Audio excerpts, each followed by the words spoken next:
Hi everyone, and how you all doing this evening? What an absolutely amazing show we've got for you tonight. We've got our sponsors, Orange Brushes.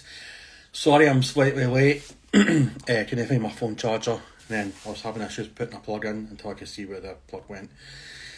How we all doing, folks? Hope you are all well on this Wednesday night.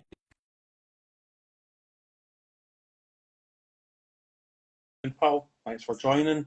So yeah, we'll get everybody in, and we'll see how late Pench is tonight. I'm going for at least 6 minutes. So make sure that you're using the Instagram app and not on the computer, because sometimes that doesn't work. How you doing, Orange Brushes? And we're upside down over in Australia. Can you hear me okay, lads? Yeah. Okay. Yeah, two bearded legends. I wish I get Penge in. He's actually on time for being Penge, which is quite amazing. So he'll join us shortly. There he is there, the man, the myth, the legend. So four bearded men on stream tonight. How are we all doing? How's your week been, folks? Let the guests go first there. Oh, technicals. He's doing alright, so he's having technical issues. Can you hear us?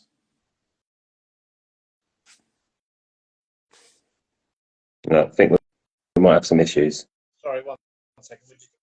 Oh, no. Now, can you hear us okay? Yeah, Yeah, we we hear got you fine. Yeah. Okay. Yeah, we can hear you now. It was just we were getting a weird lag thing. It's good. All right. So, how are we all doing? Are we having a good Wednesday? no.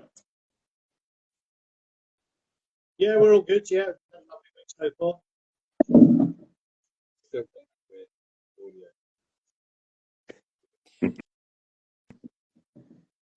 Do you want to jump out and try jumping back in and closing all your apps again? Sometimes that works. Bit laggy, but that's fine. Yeah. There we go. How you doing, mate? How's your week been? Not bothered right now. I've just ripped up an entire carpet out of the living room, all the gripper rods, and I've got to do all the underlay in a bit. So I'm a bit hot, but otherwise, grand. You know me, I've never got a quiet moment. How are you doing? Mate, you're always hot to me. And did you and your good lady like fight over the mint crisp and the golden trust this week? Or did you hide them away from Well, me? she's seen them, but I've eaten both golden crisps already. Doing good, Josh, mate. But I'll tell you what, I've also discovered the shop over the road.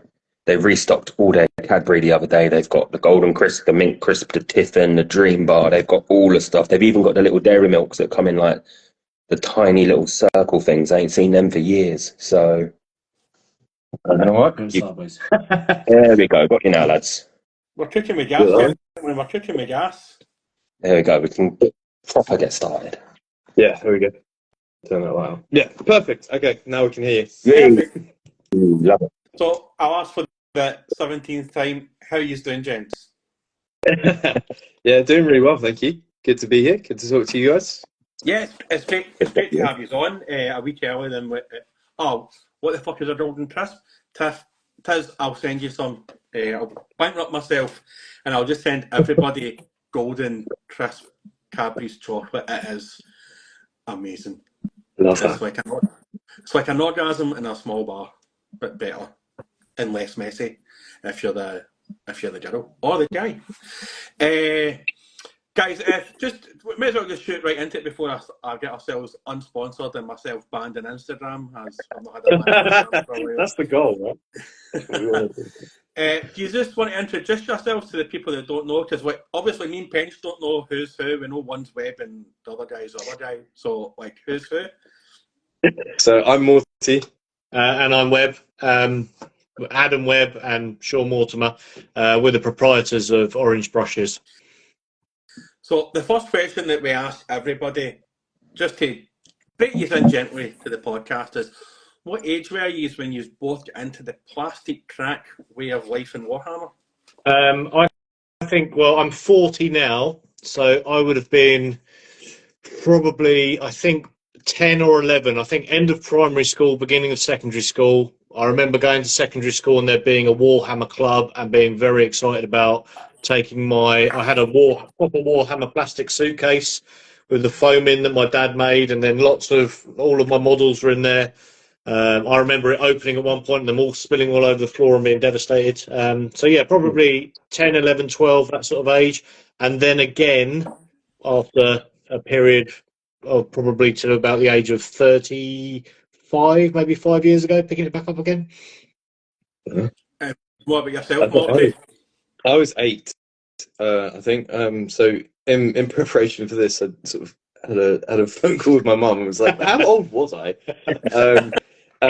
Yeah, I was kind of always enamored with fantasy and stuff like that. And remember kind of seeing Games Workshop in my local high street and kind of being like, what is this? Because I think that's kind of everything that I need, I think.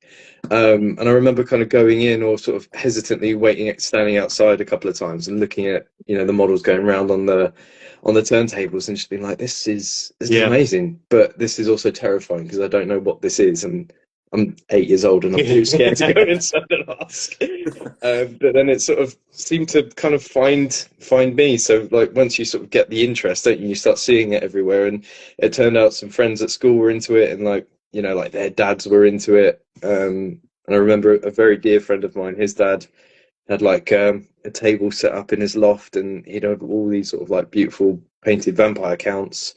And he built this castle and all this sort of stuff. It's like, yeah, I've found my tribe. Yeah. And I need all of it. I just remember doing it for years and years with friends. And when I was learning to play the game at the time, you had to be a certain age before you could be left unattended in the shop for safeguarding reasons, obviously. Yeah. So my mum had to sort of like sit in the corner playing backgammon. So it's like learning to like shoot fireballs with wizards, and then took the break like everybody does when you discover, beer and women, and then back into it later on. Been sort of properly back since I've been a teacher. Really. Back in with real money. I think that's the adult money. That's it.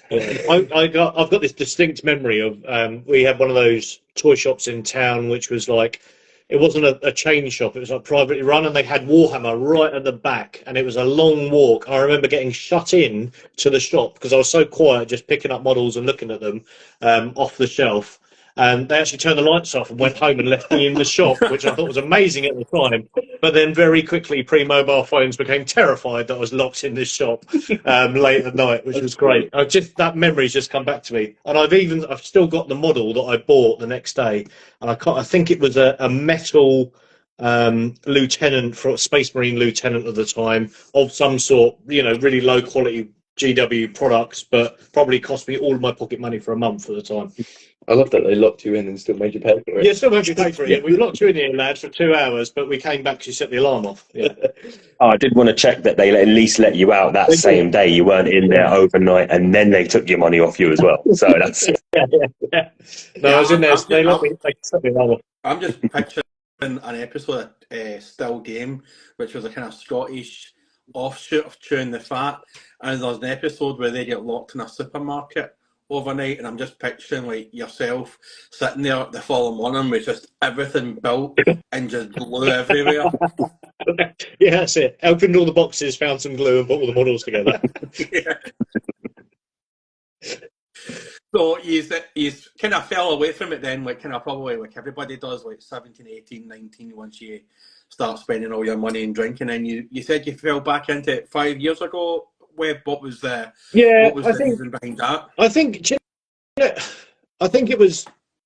probably a lot of people have the same story. Is COVID came along, you're locked in your own house, you're looking around, and I just had all of my childhood Warhammer sat there, and there were quite a few unpainted, like Gretchen or Grots. And I thought, I'm going to have a go at painting some of those. And, you could buy stuff and it would arrive at your house, which was really useful. So I started doing that more regularly. And I think I just got back into it. And then I started spending. I was like, I've got adult money now. I can buy all of these things and start building them. And that nostalgia of the building and the painting. And then Sean took me to the local shop or the local place where he plays. We played a few games. There's some guys at work when we got back to work who also played, and I started playing with them as well. And yeah, got really back into it again, just playing Raven Guard for a while, which was one that I always sort of saw in Windows as an adult, and I thought, I better not go into Game Workshop, I might get beaten up again. But it's like one of those that I always saw, and I thought, that's interesting, I'd like to play that. And just deep dived into Raven Guard for a while and played as Raven Guard, which is good fun. I have now stepped away from Warhammer again, but because I've refocused my sights on Dungeons and Dragons, which is always a big passion of mine that I've always played on the side, is playing D&D. And of course, being able to play back in face to face, I played a lot during lockdown, lots and lots of groups. I played basically every single night of the week. But being able to play face to face, it's playing the scenery and like sculpting around. Loads of 3D software, 3D printing has really taken off. Do a lot of 3D printing and a lot of model painting, but mostly D&D now rather than GW products. As ashamed as that might be. And how about yourself on the same question there, Moy? Was it just that you never really sort of left it from the sound of it, or? I think it's just always been in the background. So, like when I was at uni, a friend of mine and we played. He went on to be actually an illustrator for Games Workshop, which is pretty amazing. And it would just be him and I that would play. And then we left uni. He went and worked for GW. I got a different job for a little while, and that kind of went away. So we've got a mascot, Ushi. And yeah, when I sort of got back into it, I think about 7 years. I'm in my 7th year now. Yeah, I think so. Yeah. So yeah, 7 years. I think I've been kind of consistently in. But yeah, it sort of never properly died away. It's kind of always been around in the background, whether that's the books or painting or playing. But I think having a community around you where you're playing regularly, less regularly now that I've got kiddos, but I think you get a community going and you see these people every week and they become a real kind of part of your social circle in your life, really. And it's just, that's kind of where it all stays. I think that's what keeps you. I think what I like is the diversity of character that plays GW products. Like it's not like that outward view that it's all just nerds wearing black denim. Like you get, actual builders, and you get maths teachers, you get IT professionals, you get rugby players. It's like one of those products that everybody has as as a hobby, and you get a real diverse character range. You don't get that with D&D, I might add. They are a very particular type of person, but GW tends to attract a wider range, which I think is really it's a broad church. It's really good. Proper little gateway drug almost, isn't it? That's the way I've sort of worded it. It's your weed before you start getting into cocaine and crack and all of that. So one question that sort of popped to my mind, since we've been engaging with you and everything, how do you two guys know each other? How did you get together and start going off with everything? We work together. So we're both teachers. And I think the first conversation we had was about Warhammer. It was, yeah. I don't really know why. No, I don't either. But I think you could just smell it on someone, can't you? Yeah. And we were chatting about which armies we collect, and became friends and colleagues quite quickly from there.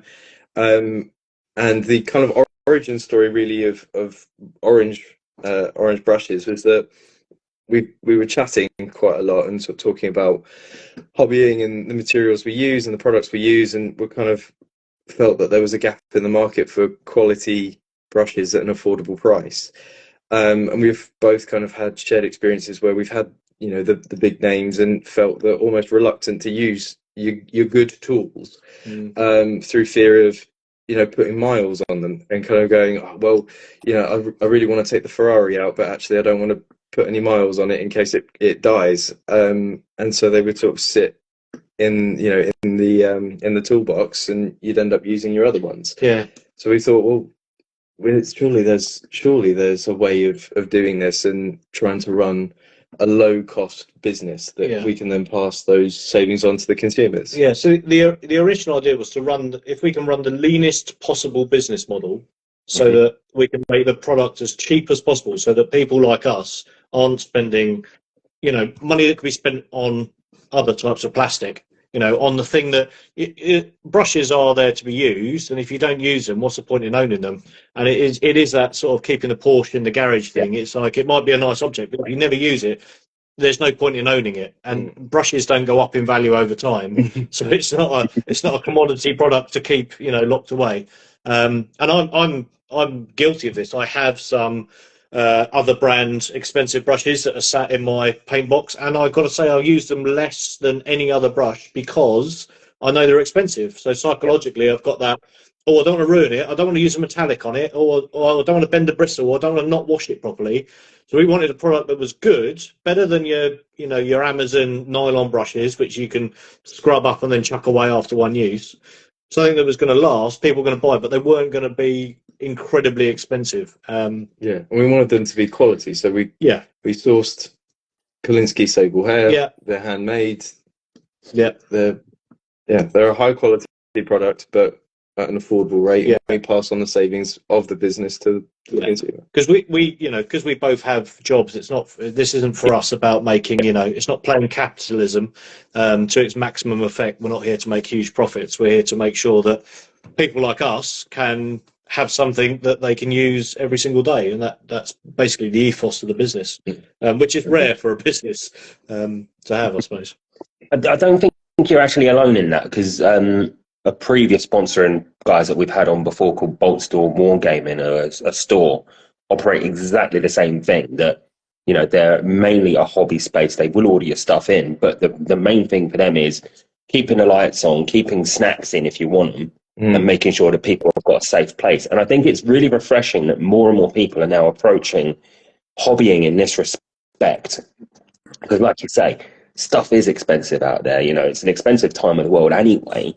So if there are people who are sort of looking at this and thinking, well, there's a gap in the market here, what can we do to help people out? I think it's really it's an ethical way of doing business, and I think it's really good that it's not your main thing in a way, because it's still a labour of love in that respect. Do you feel that, I know when we've had other people, not just like shops and businesses and stuff, but even just hobbyists, do you feel when it starts feeling like a proper full-time job that you might just be like, you know what, this isn't what we're here for?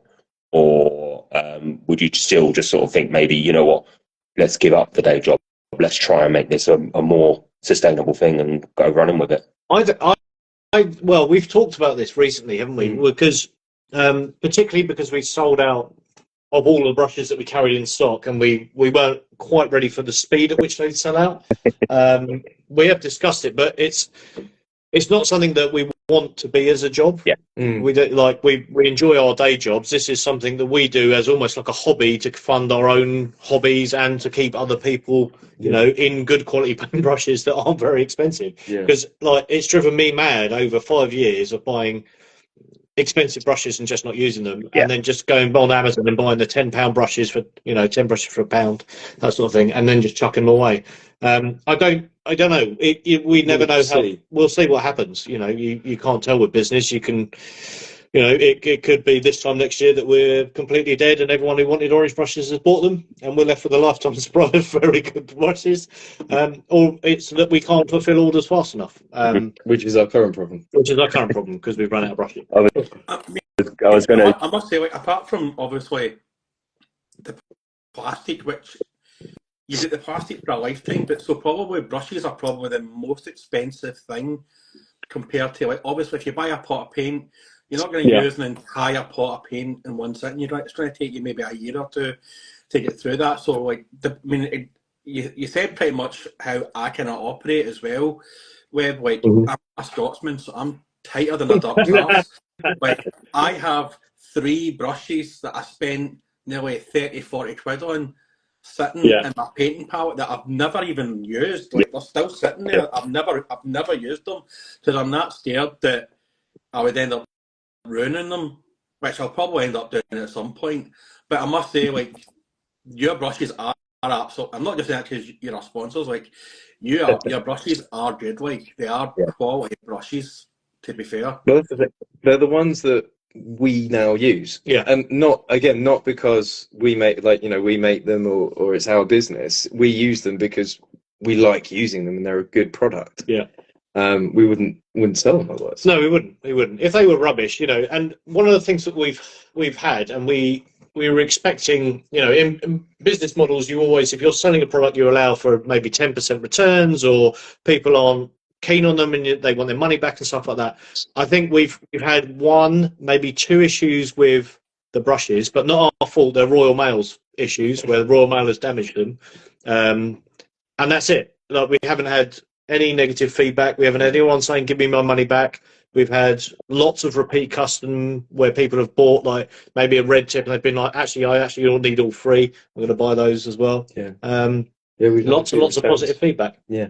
It's been all positives. Yeah, it's been shocking really, because yeah, you start a business, you expect some negative press, and there's been some criticism about the cost of postage to the US, but the cost of the postage that we charge is the cost of the actual postage. Like, we don't make any money on it. Yeah. And actually we make less money on international sales than we do on UK sales. So, but we still do it because people wanted them. So we got lots of messages saying, please can you ship to US, Qatar, France, Portugal, Spain, we've done Canada. Yeah. We've been to New Zealand and New Zealand and Australia, yeah. Yeah, but it's all we do is we go on the website, we add the postage, whatever Royal Mail charges, and that gets added in. Yeah, we don't put anything on top of it. For us, that's not the point. That's not the point. No, if someone wants them and they want to pay, 20 quid to ship them to Qatar, then fine. We'll do that. So we've got a question. We've got a question there for Walkgate Studios, one of our long-time listeners and frequent flyers on the Inquisition. How do your brushes stack up against Raphael? I'm assuming that's the Teenage Mutant Ninja Turtle. Winsor and Newton and Rosemary & Co. How do your brushes stack up against them? Well, I think it's one thing for us to sit here and say that they're really good, but I think if you have a look at some of the reviews that people have posted where they have made those direct comparisons, they've said that they're as good or better, and because of the price point, yeah, people are moving over to us from elsewhere. Yeah, and we welcome that. From my perspective, I've had a lot of the household names that you've mentioned. I like ours. I use ours. Of course, as the business owner, I would say that, but genuinely, I like them as a product. Yeah, they're a nice brush. I've had Rosemary and Winsor & Newton brushes. They are both very good brushes. Rosemary's price point is really good for the brushes that they produce. I've got a friend who religiously uses those, but he's a serious painter. So he's painting every night, every day, really seriously. Painting is the hobby, not the playing. But he switched to us, and he bought them. I didn't give him any. He just bought them. He would say, "Oh, well, I'll use them as they are," and then paid for them, and then bought another set, and he really enjoyed them. So yeah, I mean, you've got to try them for yourself. If we'll sell them as they are, I guess, and they come as they are, and we think they're good. We like them. Yeah. And the people that have bought them have liked them as well. Yeah, so we've sold 750 brushes, and everyone's said that they like them. So my last question before I pass it over to Casey: where did orange brushes come from? Like, where did you come up with the name?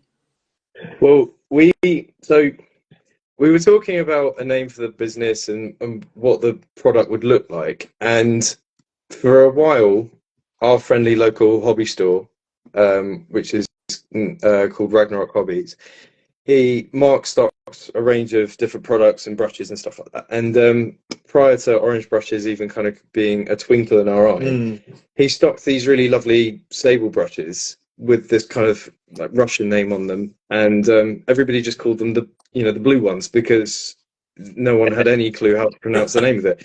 And we thought, well, that's quite a cool kind of idea. So if we make the product stand out on the shelves in your friendly local hobby shop, and regardless of what we call them, people will refer to them by how they look and their unique selling point. So we thought, well, I wanted to make them British Racing Green, but you wouldn't let me do that. And so we settled on orange because usually paintbrushes are white, black, or burgundy. And so orange is a nice color to go on the shelf, stand out. It's a really bright, vibrant color. You're going to see it from across the room. Yeah. And regardless of what we call it, people refer to them as the orange ones, won't they? And if you go, oh, what brushes do you use? Oh, they're called blah, blah, blah. But if you just go in and ask Mark for the orange ones, you'll know what ones you're talking about. So, and that's where it came from. And what we wanted was to have the colored tips on the bottom as well as a unique selling point. So they're all dipped. That is good, that, because if you're in a shop and you know yourself when you're buying a brush, say a Citadel brush, you're pulling it out and looking, because they're not always going to be in the same, like the small baseware or the large baseware. Where I know that the red brush is a certain size, the yellow's a certain size, and that makes it so much easier when I'm looking for a brush, even in my own painting palette. Yeah. I've got this. I have the same experience. Where if they're on my hobby desk and I'm painting away, it's like, oh, I need this. I'm on my red. Where's the green? Oh, grab that one. Yeah. It just makes the ease of use. Really, it's just about being able to identify, because having a lot of black brushes, you physically have to pick up each one and look at either the tip to go, is that the right size, or try and read the number, which is inevitably impossible because brushes are small. And the idea is you just grab the color. You know that you don't even need to know the size. You don't need to know that that's a size 1. What you need to know is that that's the one that you paint that bit of the model with. So you pick up the red tip one. Oh, that's the green one I use for that bit of the model. Just about that memory muscle makes everybody's lives quicker and simple to paint. And with the 2 new ones that are coming, the 2 new brushes. There was a question I saw about sizes. We have exclusive for you guys that there are 2 more sizes on the way. So we're going to have a blue tip and a purple. So then you've got a size 2 and a size 3, because that was one of the most common questions we were getting. Is these are great. When are you getting bigger ones? Bigger ones, yeah. So, and then also with the brush itself, you can complete the color wheel. So if you lay them out on your desk, you can see what your complementary colors are. You can look for your analogous colors, and they function as a color wheel as well. You can tell that Sean's an art teacher, can't you? It's like obsessed over the colors, the stage, got the Pantone color chart out. That's so important. Yeah, they must match when you lay them out into the triad of colors. So they're coming. We think we should have them in the shop from the 10th of November, which is just in time for Christmas. We talked about doing pre-orders, but we're not going to do that. We're just going to be like, they're going to drop at midnight. You buy them. We bought initially, I think, 400 sets, which, based on previous estimations, should last us probably to the end of December. We've got a problem because obviously we've as a transparent business model. We said that we'll buy this many brushes. This is what we want to put in as money between the 2 of us, and then we waited until we built up enough cash to buy another lot of brushes, so that we weren't constantly spending our own money. And we'll probably do that again. So, when they go out of stock, they're going to be out of stock until we've bought and they arrive, basically. So we have to build up enough cash. So we're not running a big corporate business model, lots of money. We just any money we get goes back in to business. 2 hobbyists. 2 hobbyists, yeah. And then also you'll start collecting stickers. Yeah, stickers. We got some stickers done. So good friends of mine that I've known for a long time, guy who runs a company called Lemon Labels, a big manufacturing firm. But he did us some stickers for £0 and 0 pence. That's really nice. So we've got a few different sets of stickers which will go in your envelope from now on. You saw the previews on Instagram. So they're just sort of like as a thank you. Some really nice polyurethane stickers of all of our characters that I designed a couple of months ago. So they'll be going out with orders from November as well. And if you want all 5, you can have all 5. Oh, that's good. There's a question in the chat there about when you're getting your stock back in, will you be doing your sets of 3 again? But I think, if you're doing your sets of 5 too, that sounds absolutely brilliant. Yeah, the idea is we'll have a set of 3, we'll then have a set of 2, and we'll have a set of 5. So you can get the ones that are right for you. What we don't want is for people to buy a pack and then have ones in there that they're never going to use. Yeah. 'Cause Yeah. that's not fun for anyone. No, because if you only want big brushes, we're not forcing you to buy small brushes. You Yeah. just buy the two. Yeah. You buy the purple and the blue. You buy the existing Triad, or you buy the whole set. And of course, every time you buy a bigger set, the price goes down because we don't pay as much postage. So, another question in the chat there. I think the first one was Simon something. Sorry, I didn't catch a full username, but Piker Paints wants to know, in the long term, apart from your brushes, are you thinking of venturing out into any other sort of products?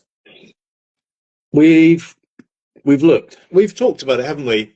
And it's like the problem comes is that if you like wet palettes is a brilliant example. So, like, I don't use a wet palette. Well, I use a wet palette, but I make my own because it's just a piece of card with some tracing paper on, or some baking paper if you're stuck, or a paper towel. Like we don't want people to go and buy things that they don't necessarily need. You could order 10,000 of those from China and bring the price down to about 9p, and then charge people £5. It doesn't sit right with us, does it? Particularly, No, and all we'd be doing was sticking a sticker on that said orange brushes. It's not a product that we talked about other types of brushes, maybe in the future, maybe a dry brush, but we think that's done pretty well by a lot of people. Yeah. And again, there's lots of alternatives to buying a dry brush. Yeah. Where you've got makeup brushes. Brushes and stuff like that, which is dirt cheap. The bottom tier, Yeah. and then you can scale from there, can't you? So we'll see. We'll see what happens. We're open to it, but we don't want to force anything. And for the most part, we don't want to sell anybody a bad product. That's the most important thing. Yeah. I think that's interesting that you say that last bit, because I know on Green Stuff World, for example, have always run into problems that they'll design something, order 10,000 of them from China, 100,000, whatever it is, and then they get ripped off and the products end up on things like Temu and Wish and all these other websites and stuff. So they're constantly running into issues with that. But I do think it is interesting and good that, in a way, that you are just focusing on a core point of business rather than just running before you can walk, almost, in a way. You are staying true to what your values are, and what I think you guys as hobbyists have, like you said earlier, sat down, discussed and thought, right, this is the gap, let's plug it. In all honesty, did either of you think you'd sell out as quickly as you have? No. We thought we'd have them for probably a year before. It picked up such momentum so quickly, just through word of mouth, and a little bit of advertising, but not like ultra hardcore advertising, just stuff on Instagram, really. I mean, the only advertising we do is through Instagram, which is bonkers when you think about it. We fully didn't expect to sell out. I think we've got maybe 6 yellow ones left, and that's it. And that's genuinely it. There's nothing left in my house of brushes anywhere other than the ones I've used. No, that's really good as well. I think it's interesting that, again, you've sort of just focused on one thing rather than spreading yourself all over social media and your websites and paying everything. You have really just sort of, it's almost like, in a way, you're a local shop selling paintbrushes to local people.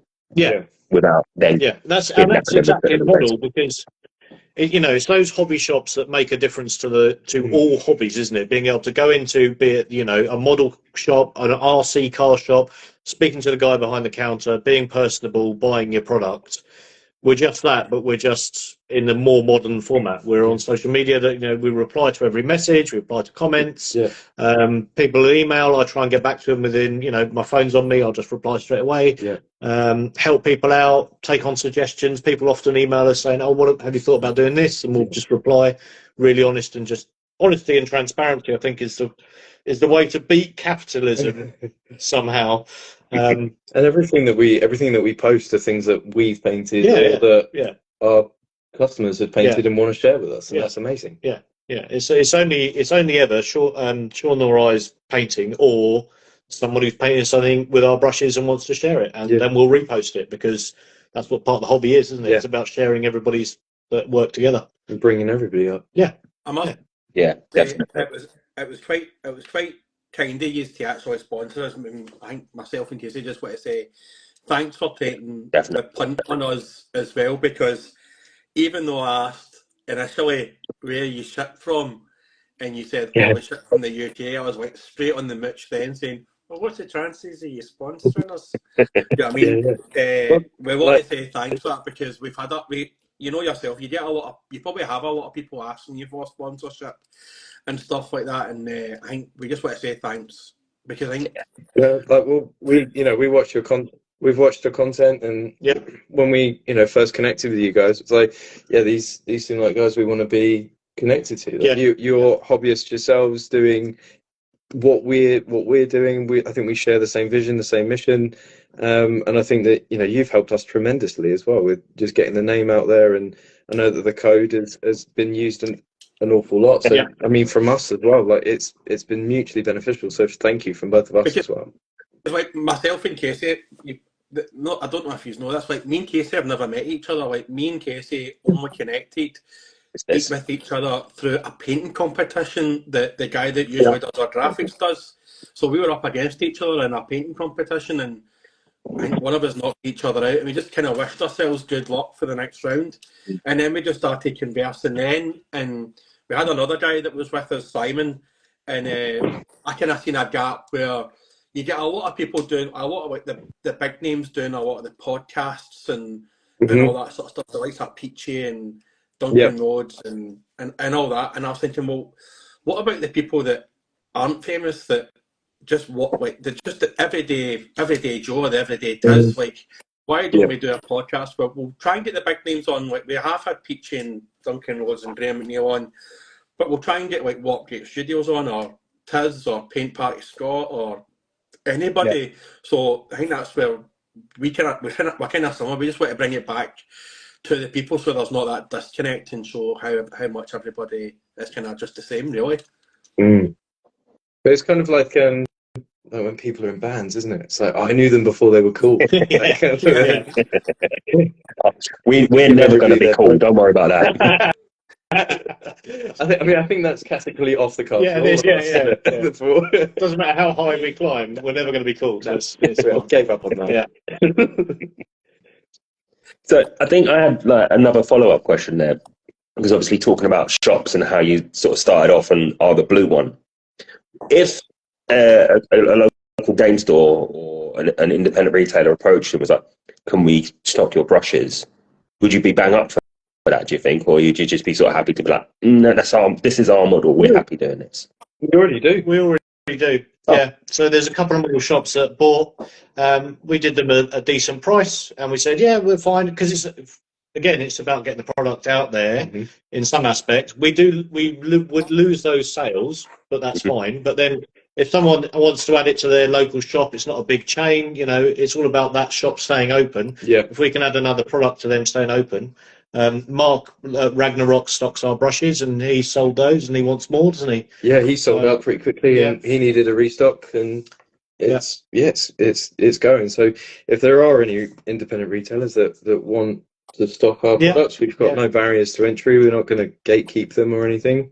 No. We want to get them out there and into people's hands and painting beautiful models. Yeah. And the fact that you guys went like worldwide, I know like one of the places that you sent the brushes to was Spain, to the Sassy Nerd one, and he is one of my favourite painters on Instagram. He is just so good, and he's a bloody doctor as well, so I don't know how he gets time to paint and save people's lives. But the review that he gave you was like amazing as well, because like he's not one to mince his words. If he says it's rubbish, he's told me things that are rubbish that I've painted.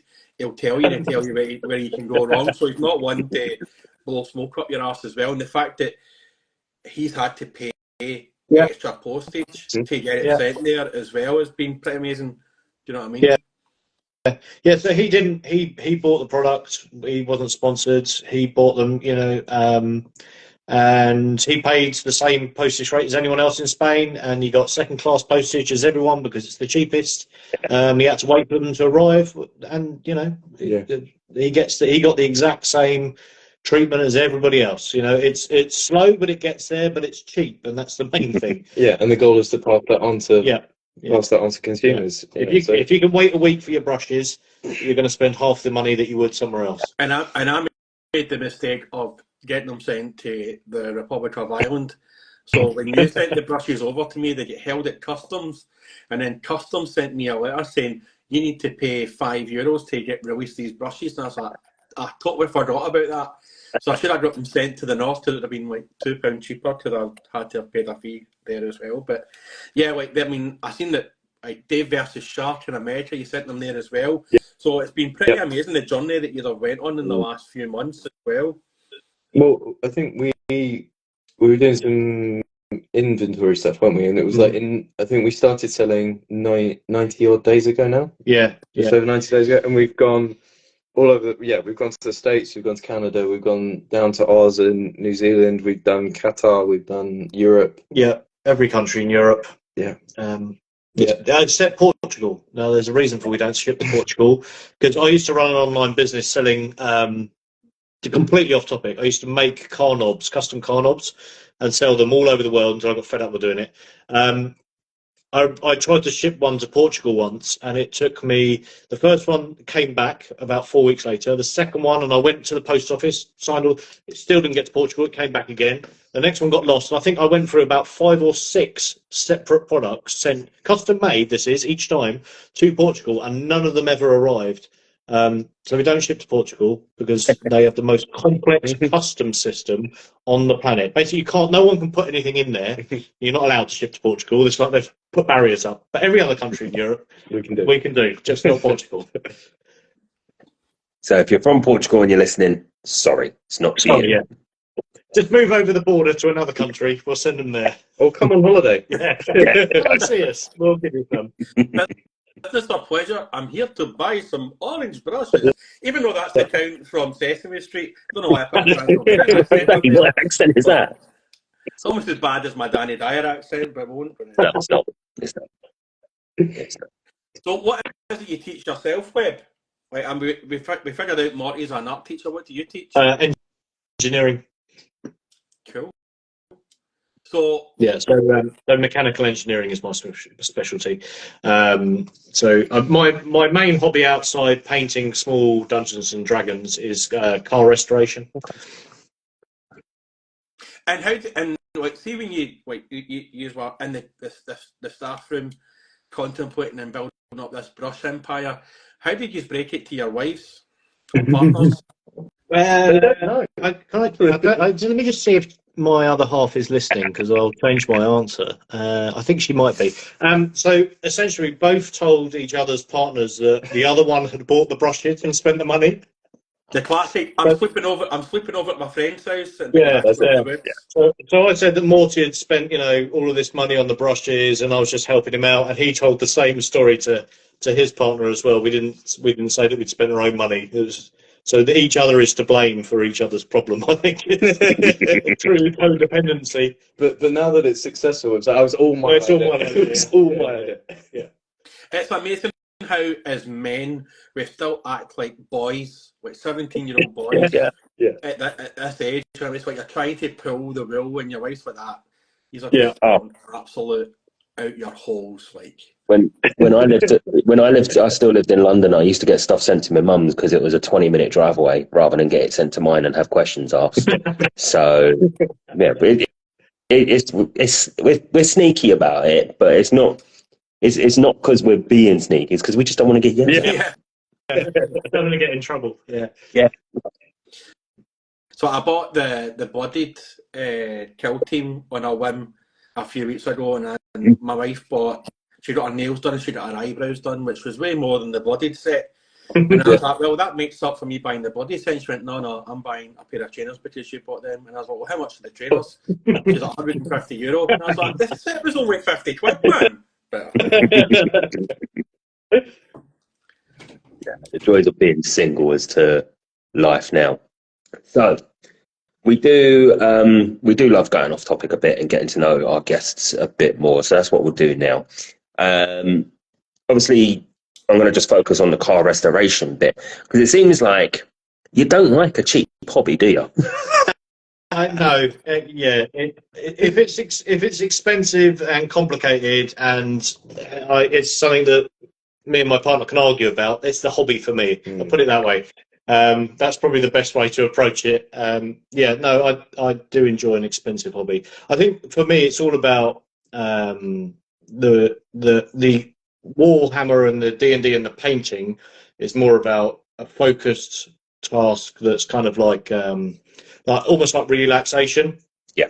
The cars are the same thing, but it's more about the problem solving and the complexity of task and the research and the deep diving and trying to solve a problem that other people either haven't come across or haven't solved before. I think that like a lot of my stuff is I make myself, and I do a lot of kit bashing. When I was big into Ravensguard, I kit bashed everything, and ironically, one of our friends played Tyranids, and I bought some Tyranids and cut them apart as body pieces and painted them in his scheme so that I could lift them around the bases of mine, just to really take the piss when I played him. Like, and it was that one thing, and it took me weeks to do, but it was worth it just to play him and go, look, all of your army's already dead. That's more lying a under mine. psychological warfare trick than just taking a hit or something. Yeah, so a big fan of kit bashing and doing things that you want to do. I'm not much of a purist by any means. Everything I own has been changed and modified in some way, shape, or form. From classic cars to modern cars, everything gets changed in some form. I was going to follow that up with what is your main area of focus? We're talking classics, we're talking moderns, or classic cars. Anything that's older than I am is usually the margin. So it used to be Volkswagens for a long time, Volkswagen Beetles and Golfs and Jettas and like 80s, like real 80s water-cooled Volkswagens. So I'm really big into those. And then I kind of just branched out into pretty much anything that was older than I was. I've currently got a Rolls-Royce Silver Shadow, which is I've had for just coming up 10 years, from not very good rolling shell to near pristine. I've got the engine. So it's had a lot of work. I bought that from weird story. I bought that from Pinewood Studios as a prop, so it wasn't listed as a car; it was a prop. And again, it was one of those things that I bought on a whim and then probably didn't tell anyone about for a very long time. Because it's like, what do you mean you've bought a Rolls Royce? And I was like, yeah, kind of. But it's a kit. I get to put it together. A kit. It came as a kit. It came in a box. No, it was a car from the film Bohemian Rhapsody. Have you seen Bohemian Rhapsody? Yeah, so the opening credits is a Rolls Royce, and it's like a paley green Rolls Royce that I now own that car. But it wasn't listed as a car, didn't have an MOT, it was running, but not well. So it went for restoration, a lot of mechanical restoration, and I do daily drive it. I'm not precious about it. It doesn't get kept in a garage. It's left outside. I drive it to Asda for shopping. It's a car, and then I've also got an RX-7, an early 80s RX-7 rotary, which is a bit more stripped out and race car. And then I've had lots of other cars in between. Loads of Jags, loads of just weird things, just things that people don't want, I tend to buy, or things that people shouldn't buy. Those are the things that people go, you shouldn't buy that. And I go, oh, okay, I'll buy it then. It's one of those things. So you've not had like an aerial atom turn up on your doorstep in bits ready to go or anything like that? That's too new for me. I think the newest thing I ever owned was I had a Caterham that I helped my dad build when he retired. And it was boring. It was too new. Everything worked. Nothing snapped off in my hands. I didn't get covered in dirt. It wasn't interesting enough for me. But yeah, and actually he didn't keep it very long either. He sold it shortly after. Caterhams are weird though. I mean, I didn't actually used to live far away from where they were made, and you'd always see people bombing around in them, but there was just something about them that didn't ever sit right for me. Some of them looked lovely, but they were just, I don't know. And Morty, what about yourself? What else apart from the Warhammer and stuff are you into outside of it? So I'm big into powerlifting, which is a strength sport. So I compete in powerlifting fairly regularly, and I've been doing that for 5 or 6 years, I think, properly now. So yeah, train for powerlifting 4 times a week. I've got a coach that I'm working with now who's very, very good. Been having some success at competitions, so yeah, kind of all into that. And again, I think for me, offers me a space where I know whether or not I'm getting better, because in that instance, the weight on the bar goes up. Mhm. And I think that whereas compared to like miniature painting, for example, you can clearly see that you're getting better over time, because even if it's that edge highlight is now sharper and cleaner than that one, or this glazing has fewer tide marks in it than the other one, Yeah. or I can now do this technique that I couldn't do before. Yeah. And also I think it just offers you a space where your mind has to go quiet, because you can't really concentrate on anything other than the thing that you're doing. Mhm. So in miniature painting, you can have you might have something on in the background, you might have a podcast or a book, or listen to some music, or just silence. I know that's weird, but just painting in silence is nice. But you can't think about anything else whilst you're doing it, or else you're going to make a lot of mistakes.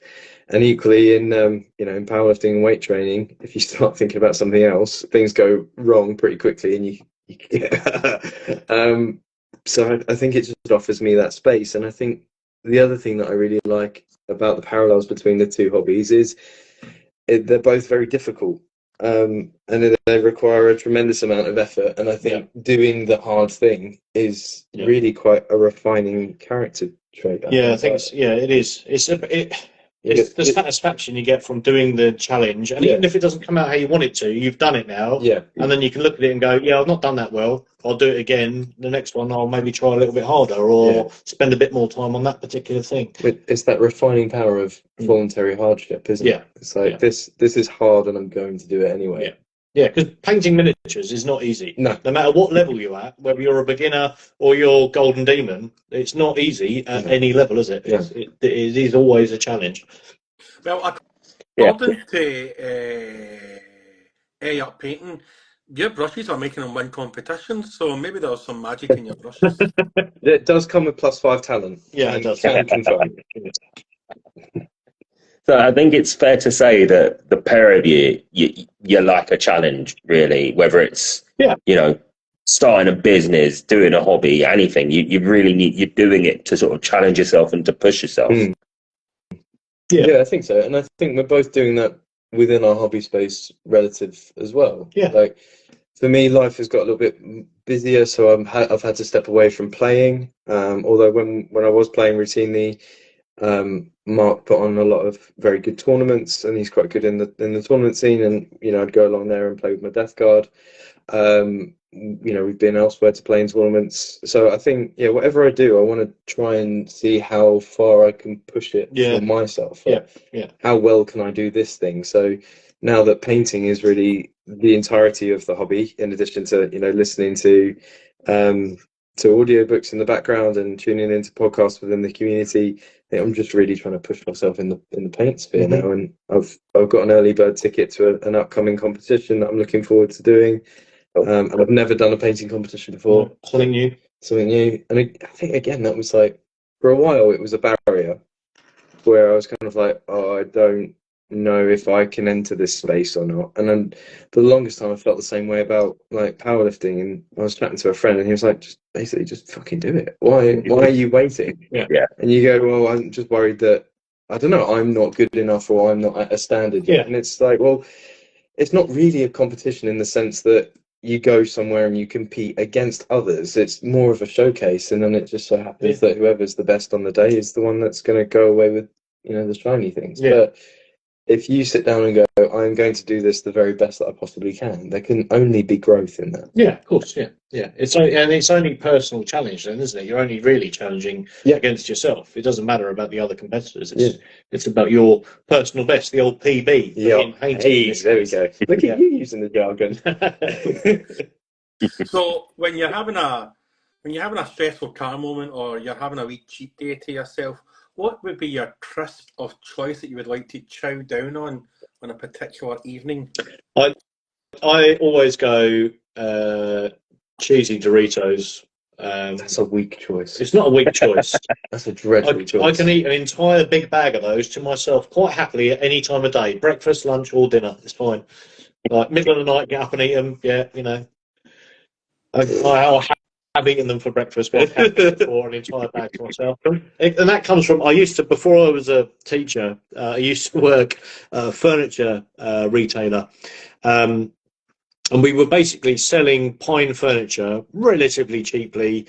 And they were just flying out the door. Could not sell this horrible bright yellow pine furniture quick enough. And we used to have to lift the pine furniture, and it was a heavy lifting sport, and you would burn probably 5,000 calories a day. It was 12 hours a day. You'd be lifting things that you really shouldn't be lifting down ladders, or even the human should be like well over health and safety weight limits. And you used to go to lunch for Tesco's, and you used to be able to buy the multi-pack of Doritos, 3 big bags, and I would eat throughout the day probably 20 packs of cheese Doritos. And they used to do those massive, I don't know if you've ever seen them, they were like massive cobs. They're about this big, and like tuna or ham ones are about that big. I could eat a whole one of those as well. I'm not joking. I used to absolutely machine eat. That has taken years off of you. No doubt. No doubt. No doubt. That and cans of Red Bull to keep going. Strong. We started at 4 a.m. 4 a.m. till 4 till 4, 7 days a week. It was an absolute killer. Love Red that. Bull gives you the resting heart rate of Jimmy Savile on a top of the pops change. Yeah, absolutely. Well beyond that. My like resting heart rate of 1,000 beats a minute. Like veins pulsing all day. I never understood the lads who also smoked and had that diet and that level of exercise. It's like, how do you die? Like, how are you still surviving this? Yeah, it was a good time. So Doritos for me. Wow. It's a good time. I think I'm completely lost for words now. I think I'm going. What are they called? It's McCoy's, the ridged ones. Yeah. Rich McCoy. Yes, Rich McCoy. I'm going to go for them, but the Paprika Max ones. Oh, well, that's a horrendous choice. Great. Paprika. They're so good. I think we're breaking the business partnership here, don't we? Oh, that's brilliant. So when you're eating your Mankey cheese Doritos and you're even worse paprika or whatever it is, fucking Ridge McCoy's, what would be your fizzy juice of choice to wash it down with? You're going Mango Loco, aren't you? Yeah. So for me, there's 2. So Aldi's own brand Lilt, whatever that's called, like the tropical one. Oh yeah, Aldi's tropical. Yeah. I can't drink that because I'm not allowed to, because of the medication I'm on. Yeah. I'm not allowed grapefruit, but I like the cheap Lilt is brilliant. Yeah, and I take that same medication. I'm not allowed grapefruit, but drink it anyway because. Yeah. Fuck you. That's my favourite one. Or a can of Monster Mango Loco. Thank you. Yeah, that is my other. Like if I'm really tired and I need to push through for another 10 hours, one of those. I think I'm quite boring with that. I'm just going Pepsi Max. Pepsi Max. Yeah. Cold Pepsi Max. That's it. Old Pepsi Max. Yeah, when it comes to painting, anyway. So I've never had gout ADHD. One of our guests, we're asked about weird food combinations, and one of our guests, I'm really naming Shane, Infernal Miniatures, guy sometimes does our graphics when he's filling up for it. He likes to have a quaver sandwich with salad cream on it. Now I tried this, right, and it was actually quite nice, right? Yeah. It did change my life a wee bit. Is there any weird crisp or sandwich combinations that you would like to confess to the world? I don't think so. No, I quite like a peanut butter sandwich with strawberry jam in, like an American peanut butter and jelly. I will quite regularly put way too much peanut butter and way too much jam on something. That, and then I just consume a huge amount of cheese. It's just all the time. Just open the fridge and just eat the cheese. Yeah. I could easily eat a kilo if I. I'm worried about you. We need to get you insured. Yeah. Morty has found out more in the last 5 minutes about Webb's eating habits and past life stories than we've probably known in the last 15, 20 years. Yeah, that's it. I think my culinary exploits are pretty standard. I mean, I quite like those instant ramens that will do horrible damage to your stomach. But other than that, Yeah, the really like unbelievably hot ones. Yeah, the ones that you can't read. Yeah. I Yeah. know the ones. Yeah, Yeah. the ones that they're you the only ones find that- in certain shops as Yeah. well. Yeah. Yeah. You have to ask behind the counter. Yeah. Do you have? They're the ones that all got recalled in like Denmark or something because they were just too spicy for Yeah. everyone. Yeah.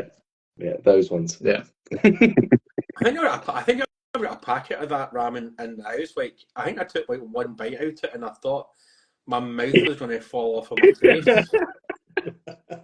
All that. Yeah. Yeah, that's it. Yeah. I've actually got a bag of that. It's like, send that to Russia and Putin will surrender. Like, that'll be the end. Send it to Israel or Palestine. There'll be no one middle. Just send them packets of Baldock, and then that'll be all the conflicts finished in the world, man. Let's remind, never get a job in the UN, Dunk. Just never get, yeah. But listen, as a former soldier, I won all the war. I've invaded Ireland 4 times unsuccessfully back in the day. Because what the helicopter pilots used to be right bastards, right? Because they would drop you off in the wrong side of the border deliberately just to watch you run back over the border. They would find it. And you would always know because they would wave to you and that. Why is they waving? And they went, oh, they dropped us on the wrong side of the border because I was in the Armagh.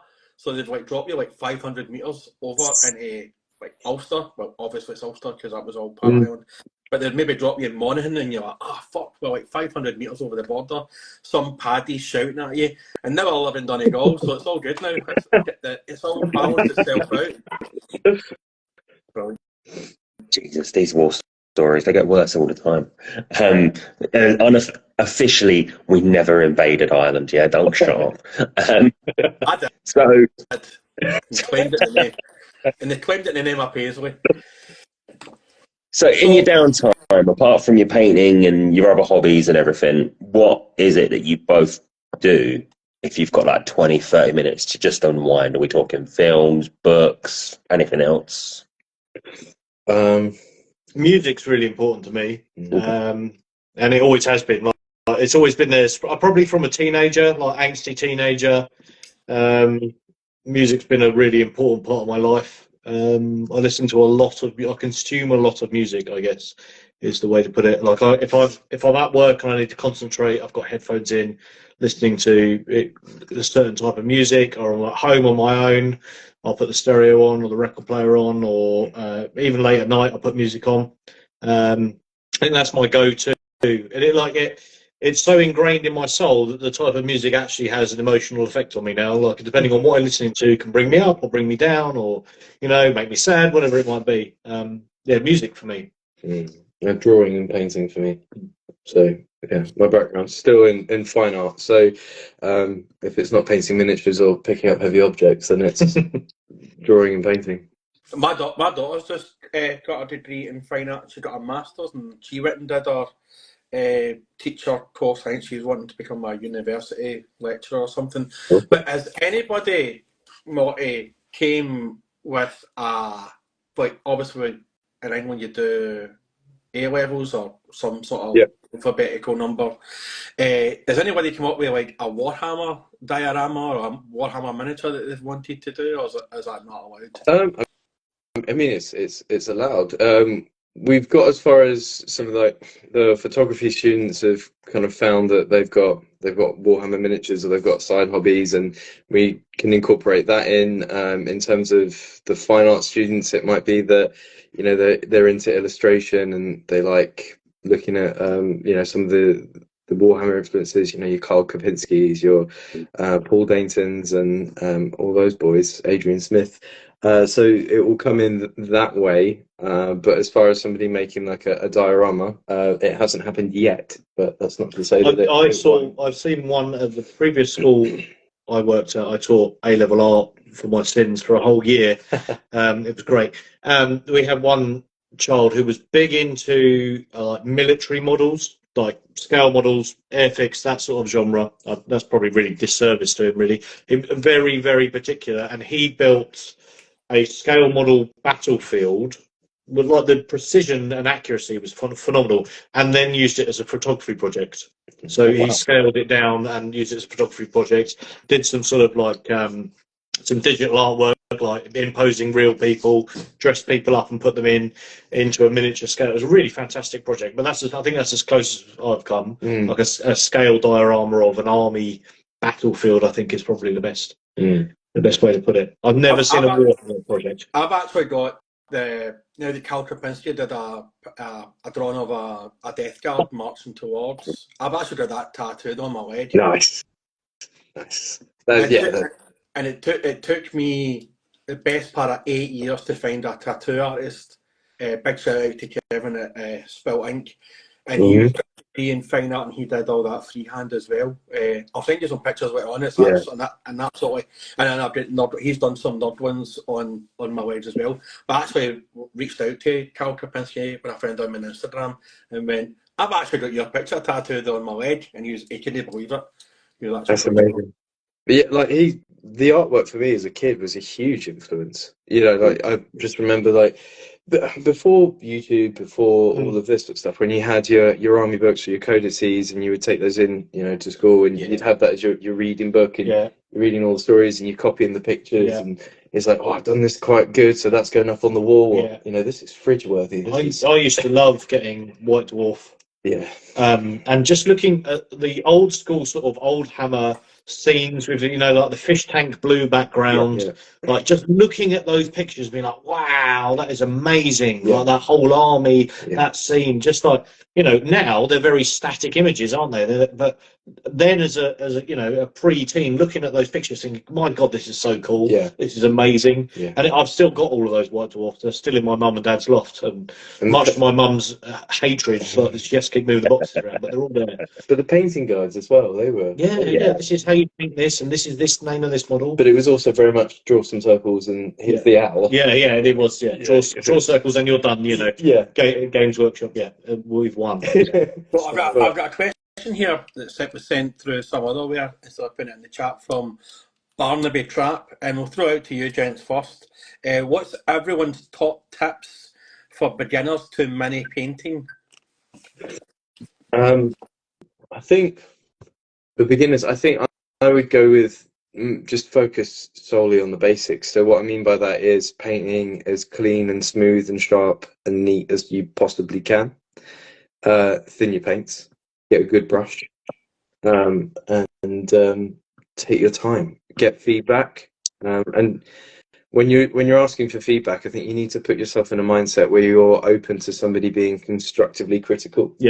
Because it's no good kind of going, oh, I want some feedback, when really what you're looking for are compliments.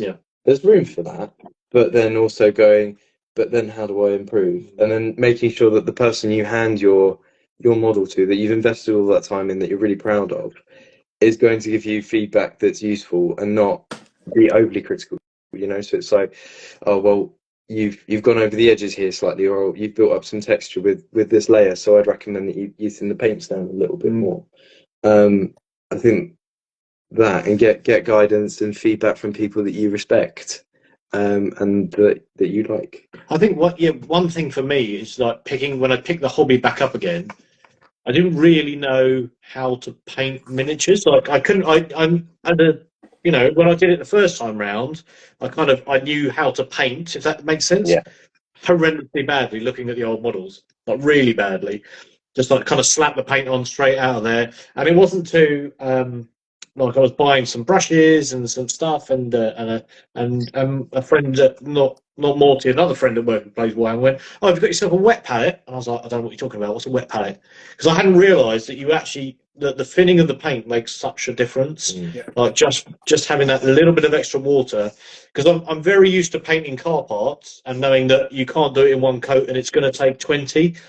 But for some reason, that just didn't apply to a model. I just thought, I'll just slap it on.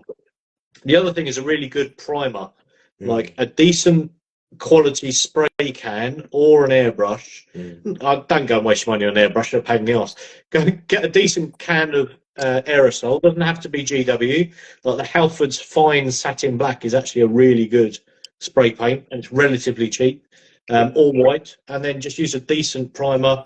Light misted coat, not too heavy. That makes such a difference. Like a decent primer to paint adhesion, the way the paint flows. I've always used Halfords rattle cans for priming my models. Really? Yeah, always either white or black, or black now with a white top down for a highlight, just to start me off. I bought an airbrush. I used it for a while. I got fed up of cleaning it, so it never came back out again.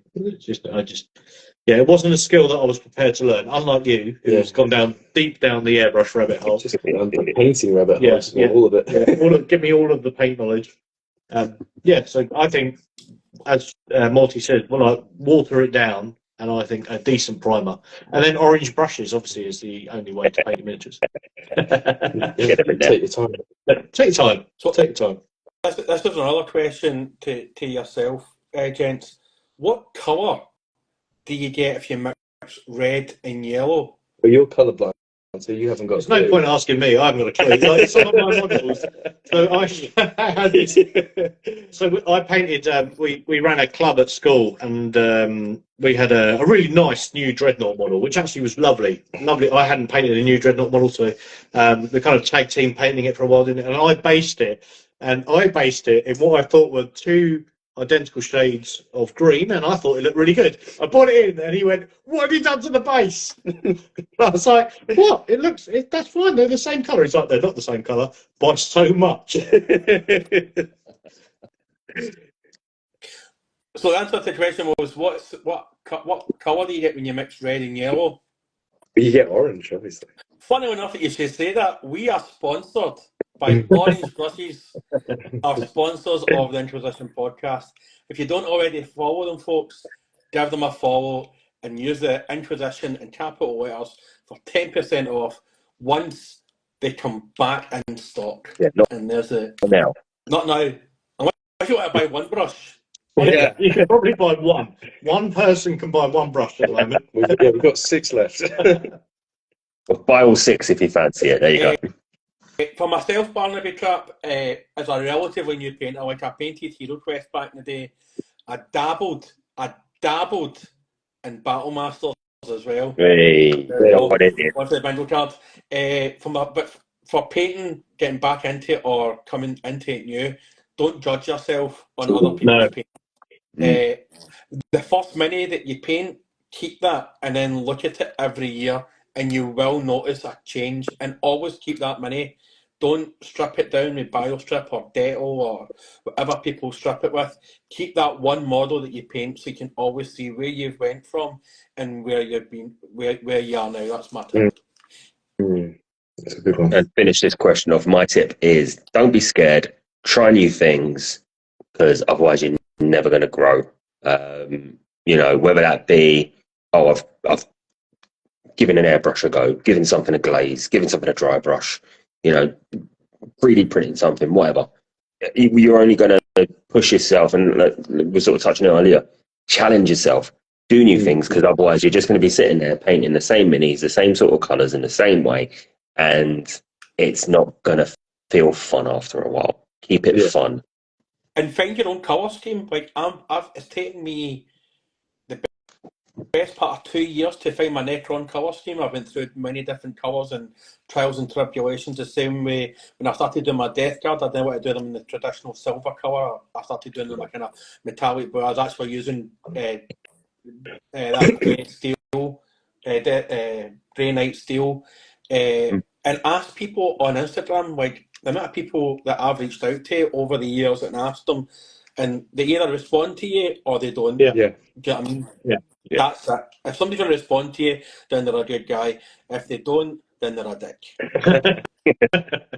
And it's like you boys were saying as well, don't go fishing for compliments, be prepared to get critical feedback, because again, you're never going to grow otherwise, are you? And that's what this is all about, is growing, pushing ourselves and doing the best we can do. Yeah, absolutely. I think one of the things that I quite enjoy doing, I think Instagram has created this really nice culture among like Warhammer, because obviously you would only ever know your local players, but what Instagram allows you to know players all over the world and painters.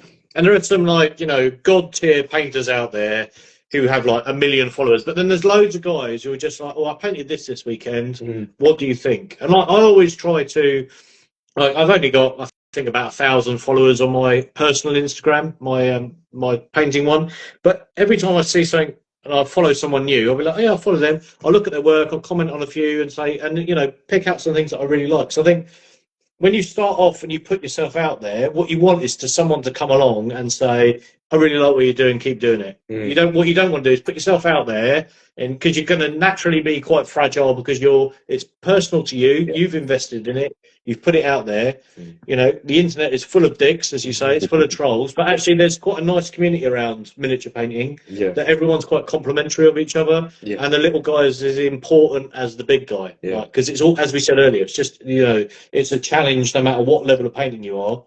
It's always hard. Well, just everybody wants you to succeed. Though, Yeah. So like, if you've got a friend that has always had, a grey army, and then they turn up and a couple of models are painted, it's like amazing. Yeah. Just keep going. Yeah. Keep painting. Everybody's aware of the relative skills. So like you say, you've got multiple Golden Demon winners, but then you've got people painting their first mini, and if they're progressing based on their own ability, then that's all that matters, and that needs to be celebrated. Yeah, and the own colour scheme thing, I think, is really important as well. I just paint everything green and cream. You've got one colour scheme for everything. So I've got 2 colours, 2 brushes. Yeah, that's all I'm doing.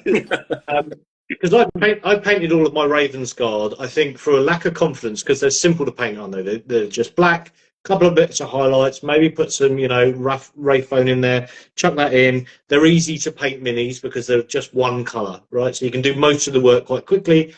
Some edge highlighting, and then I got bored of them, and then I thought, well, I want to do something different. I've got into dry brushing a lot of scenery, so I was like, well, I'm going to try dry brushing them. And what I did is I picked metallic elements from the periodic table in a really nerdy way, and then what does the oxide look like? So iron oxide is obviously rust, and aluminium oxide is white, and I was like, right, I'm going to base coat them in the oxide colour, and then I'm going to try and dry brush them as true to the metallic as I could get. And I got copper down really well. I had a solution for copper where you'd have that nice sort of JD green in the background. I got some really good steel, got some aluminium in there. Titanium was tricky, but I got the colour right. And that, for me, although it's not like you can't paint every unit of an army individual colours, but for me, it was what I wanted to do, and it worked. I think it worked really well for me at the time. It was something that I wanted to experiment with, and I wasn't afraid to destroy my immaculate Ravengard army by painting every single unit a different colour. Just because I wanted to see what it would look like. What does it look like if you make every unit a different one of the periodic table? And it was good fun. I really enjoyed doing that. It was without having to buy more plastic crack. I was able to have the whole experience again. Well, you touched on it a second ago, like your colour blindness. How has that affected your ability to sort of sit down and develop schemes to paint minis, and sort of, just really sort of how did you sort of get over that and then sort of really just crack on? So I think the problem comes in, if you're not colourblind, it's hard to understand. If you are colourblind, it's like, I get it. I was talking to Sean about it earlier, because we were talking about how we decorated this house that I'm in now. I can't see any of the colours. I haven't got a clue what colour the kitchen is, what colour the living room is. My partner chose all the colours. I can see the tonal range, but I can't tell the difference between red and green. Okay. So I might, on the palette, if I've got red and green on the palette and they're quite close in terms of shade, they'll get mixed up and I'll end up picking the wrong one up. And I won't notice until I look at the end of the model, and I might go, oh, now it's dry. That bit's red and that bit's green. But the shade of range, like from, say, black, green into white, say if you imagine those colours, that I can see perfectly. It's red and green next to each other are a nightmare. Purple and blue are really bad. Browns are just like non-existent, and creams. So basically, skin colours and then every colour of every army that ever existed is a real problem. But I just made it up. I just went with it. So you actually think that your Ravengard are black, but they're probably purple? Probably, yeah, no doubt they are. Because I thought that was black paint. I didn't, because they give them stupid names as well. Like, call them black, call them red. Don't give them stupid names you can't understand what they are. It's a real pain. You're in front of 500 paints, and none of them are called red. So, I mean, I think that's every company in it that makes paint. It's not just miniatures. Like, it's all company. Yeah. My missus painted a room, tiny little box room we've got in pink. It is pink, but Dulux call it copper blush, No, it's pink. It's not metallic. There's not a hint of copper in this at all. It is bloody pink. What are you doing? Wait a minute here, right? Before I forget this, right? So you're colourblind, right? You can't see red or green, yet the tips to two of your brushes are red or green. What genius thought of that? Yeah. Do you know what? I have to. I have to And store this the one's a red ones. purplish blue. Yeah. I have to store the red ones in a different location to the green and yellow ones when I'm packing orders. And I can't remember who, but someone did get the wrong colour brush once. They ordered a green one and I sent them a red one. They were like, "It's the wrong colour." I was like, "Oh, really sorry about that." But they're now stored. They've got a different location in the office as to where the red ones and the green ones are stored, and the blues and the purples will also go in different places for that exact reason. Or just mark a box that says purple. Yeah, take these out. What was really tricky is when we first got the big pack, we'd open them up, like excited children, and I'd put them back in and I'd put them back in the wrong places. So, of course, there was one green one among 500 red ones. Completely invisible. Brilliant. That's brilliant. Uh, Sorry, Bench. Yeah, no, it's just the one other thing I'd say is I can't stand conversations about decorating. It's I hate it. It sounds like the perfect.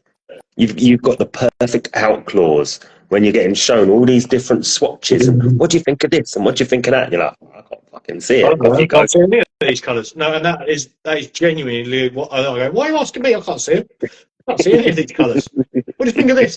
I don't know. Is it white? I don't know. It sounds like it's shit, but at the same time, in that sort of scale of things, you can avoid very many difficult conversations. Yeah. It's got its usage. Apart from maybe we go down the pub tonight and you're like, whereas Mrs. is away for the weekend, how do you know he's wearing that yellow shirt again? There's nothing better than winding up my wife though just now, like, I'm going to get some painting done. She gets all excited thinking I paint the house and I bring out the brush and I'm like, no, that's paint. Yeah, I do that one as well. Don't worry, Dunk, you're not alone. Yeah, so one of the questions I like to ask folks is, and obviously, Monty, you're doing Death Guard just now. If there's any Death Guard model you would like to paint from the start, again, obviously this goes to you as well, Webb. What model would you like to paint from the start? And what would be the one model that you would actually like to see made to paint? Ooh. Well, I've painted my own Mortarion. We've not put pictures of him up just yet, but I think it'd probably be Morty. Paint him again. I think would probably be amazing. I think that'd be a real delight. I think the one model that I really enjoyed painting was an orc model, because for a brief period I just needed to buy some orcs and paint some orcs. I didn't want to play with them. I remember being fascinated by the Flash Gits kind of like models, like in Old Hammer. Like they were a real thing. They were cool. They were kind of aggressive. They were a little bit angry. And I painted how do you pronounce that? Mozrog. The orc riding the shark. Orc riding the shark. Oh, yeah. So orc riding the shark, man. It took me a long time to paint, but when I finished it, I wasn't very happy with it. Like the orc, I kind of like was like the skin tones and stuff. I really enjoyed painting him. I painted some like orange armor on it, and like, but the theme I was kind of going for, I couldn't get the color balance correct. Nothing seemed right, and I was kind of getting in one of those things where it was like, I can't see a way out of this that it's going to work. And I left it for a bit, and I came back to it. It was really frustrating, and then I just thought, right, you know what? I'll finish it, and it's done. I really enjoyed basing it. Put a custom base on it, some gravel, some crushed up heads, a bit of dry brush. I like doing the scenery, but I was always disappointed with the outcome of the model from what I had in my mind. Like I think it was probably too much for me when I painted it. I think it was too big a model. There was too much detail. It needed far too much skill level for what I wanted to achieve. So I was kind of unsatisfied. So I've sold that since. But that's probably one that I'd revisit in the future and just get it out of my system and repaint. Not to a colour scheme of such, but my own colour scheme, but just to cross that sort of like PTSD almost off the list. Get rid of that one model that's causing me anger. Makes sense. Cool. And when you're painting your miniatures, obviously there's that many painting companies out there. Do you stick traditionally to Citadel, or have you ventured into other brands that you prefer? Because the way I look at it, Citadel is like your training wheels. Everybody knows when you're riding a bike, you get the 4 wheels. Unless you're my daughter who just decided that she was going to start riding a bike one day and rode the bike because she was tired waiting for me to teach her. You go for Citadel and then you branch into Vallejo or Green Stuff World and every other else. What do you use yourselves? I've tried a bunch of brands over the years, but I always go back to GW. I think I really like the Citadel range. I know that their pots are a bit controversial. I don't really mind them. No. It's not really a problem. I really like I think it's Scale 75's metallics, so like Decayed Metal, Elven Gold, those sorts of ones. So I really love their metallics. But yeah, I really like Citadel paints. Yeah, I do as well. I think all of my base colours are Citadel. Most of my washes are Citadel. I think I've got. When I went big into metallics, I brought Turbo Dork metallics, which kind of custom batch made. They're very nice to use, and the colours are they're very good. They're very nicely mixed paints. They're lovely to work with. Also, who's that? Which brand did we buy for all those washes? That's Army Painter. Army Painter, yeah. They're big pack of washes. We bought that. The speed paints. And actually they were for some, because we ran a club with some of the children at school, and for them the speed paints were revolutionary because they were never going to be able to get to the point that we were in a short period of time, and there's the attention span to worry about. But the speed paints, we were thought that actually they were very good. Yeah, well, we had 40 minutes, didn't we? So 40 minutes a day, and then you'd be like, yeah, boom. Yeah, they were really good. Because it's just colouring in at that point, isn't it? Yeah. Come on, kids, break your felt tips out. It's time to paint your minis. Well, we'd build. Well, we got the kids to build them, and then we'd spray them because they can't use aerosols. And then we'd hit them with a Zenithal, and then it was all right. Here's your speed paint. Yeah, get that on, tidy up the edges, and they were delighted. Yeah, lead with a very good model. Yeah, and that was the goal, wasn't it? Yeah. And 40 minutes, arrive, and end with something that you're proud of, and then the following weeks it was all right. Well, let's start introducing you into the game. Yeah, and let's play a quick game. Yeah, this is you. This is your Marine. Yeah, and we'd always play Capture the Goblin. That was good fun. Yeah. Now time to bankrupt your parents. Yeah. Yeah, it was good. But GW are really supportive of clubs. Huge amounts of money they throw at it, aren't they? Like we get models for the club regularly. It would be like the like basic Marine or Liberators, but they did send us a load of we had the Shadow Spear stuff. Yeah, that was really nice. That was really nice. We had Warcry. Yeah, that was really nice. Yeah. They sent us a load of scenery. Loads of scenery, not loads of scenery. Yeah. Loads of scenery. And loads of paints. Yeah, and so the kids come and they get to take part in a club that they want to be part of and grow the community, and that's great. Yeah, that is a good fun. And they sponsor scout groups, local schools. In fact, you have to be like a charitable organisation. They'll send you they literally sent us crates of stuff, and we were like, what the hell, dice? Yeah. Like the expensive packs of dice, they sent us one for every faction that exists. Yeah. And it was like, you are joking. I've still got my set downstairs. Benefits of running the club. But they genuinely sent us like a crazy amount of stuff. See, that's good, because you never hear this side of stuff from people. Everyone's all eager to run out there and bitch about the corporate mega giant ripping everyone off, putting the prices up and all of that stuff. But you always forget the grassroots level of time and effort that they put into it to get people involved and stuff. So it's good to hear that.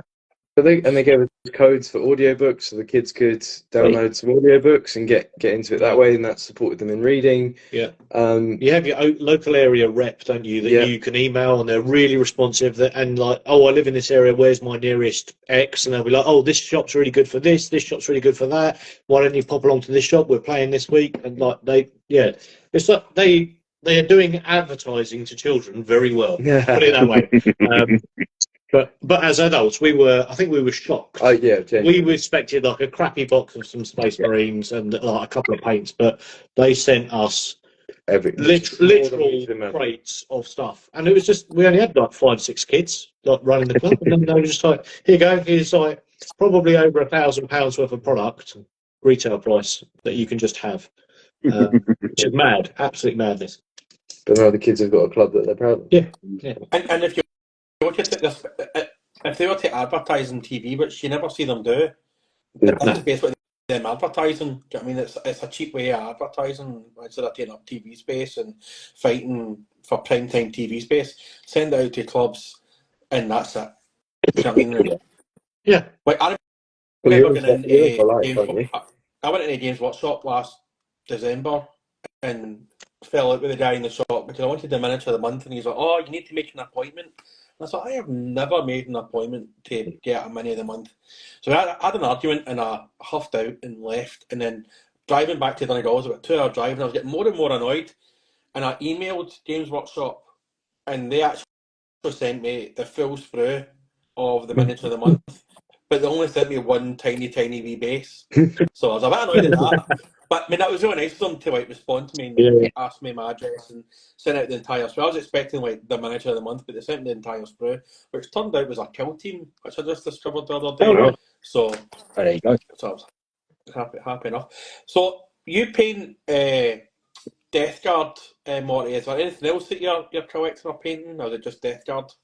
It's mainly Death Guard. I really like them as an army for essentially for the painting challenge of it all. Really, I love the lore behind them all, and I really enjoy playing them on the tabletop. I've also got quite a sizable Imperial Guard. I'm going to use their real name, the Imperial Guard force, where I paint Cadians green and cream.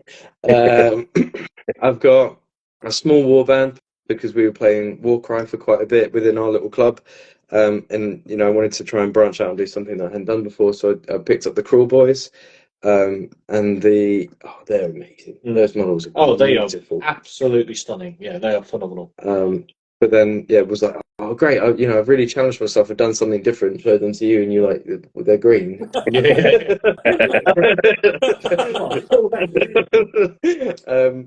yeah, what really attracted me to that warband were the really like the baboons. So painted them up to look like the baboons with the red faces. Are they macaws? Macaques? Yeah, mandrills, aren't they? Mandrills, that's it. Yeah, so I painted them up to look like mandrills. They were great fun. And they're like their leader, their boss, with all the kind of McGubbins that he's collected from going around and killing all these monsters. That was amazing. So it's mainly those, and then a few commissions on the side, really. If you've painted them like mandrills, the most important question to ask is, have you given them bright red asses?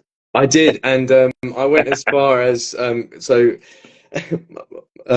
looked up some images of mandrills, and it's red and blue, so I was like really carefully glazing this mandrill's bum for several hours to just make sure I got really smooth transition from red to blue. Yeah. Because if you're going to do something, do it properly. Yeah, 7 hours. 1.5. Must get it perfect. And how about yourself there, Webb? Obviously, you're saying that you're more into your D&D stuff at the moment. What sort of stuff are you painting up for that? So, I don't know whether you've come across it. There's a really good website called Hero Forge, which it's been around for a while. They started quite small, now they're quite big. Essentially, you build your character out of game, and then you build your vision on their platform, and the 3D prints that they produce are very good.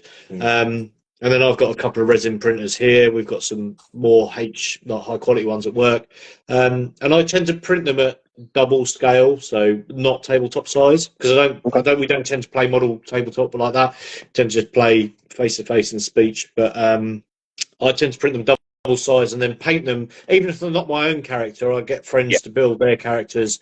I pay the £6 or whatever it is to download the model, print them myself, and then I paint them, and they kind of just sit as like a physical memento for me of playing games. So the party I played with some friends who I don't see, don't live physically close, who live up in Burton. I played with them every week for 2 years on a 2-year campaign. And throughout that campaign, I think like a couple of us died, but it was nice to have behind me every single one of their miniatures, like that I'd painted to double scale. Like spent a lot of time painting them, lots of facial features, lots of detail. Not to their color schemes, of course, because I got the purple and the blue mixed up on a wizard, which was hilarious as I presented it. And then I paint them for other people as well, just like friends who play D&D. Who perhaps have never painted, and they want their character done, their wizard, their elf, their bard, and I'll paint them up, and then I'll just send it, and I'll do it for free. Don't charge them. I just like, because I want them to have something that, you know, gives me that sense of not nostalgia, but like, you know, a quick memory of what I've got. So that's what I paint at the moment. And then my son, who's 9, is kind of, he's on the cusp of, he's a big Lego fan. He likes Warhammer, but he's not at the age where it's like I can start buying him in a week. He's at the dexterity of building, and I'd end up building and painting them, which takes. I don't want to do that. I want it to be his hobby. But he is big into. There's lots of children's soft versions of D&D, so he's quite regularly. He's like, all right, I want to build another character. I want to play this character today. And we'll play for maybe 3 or 4 hours, and then.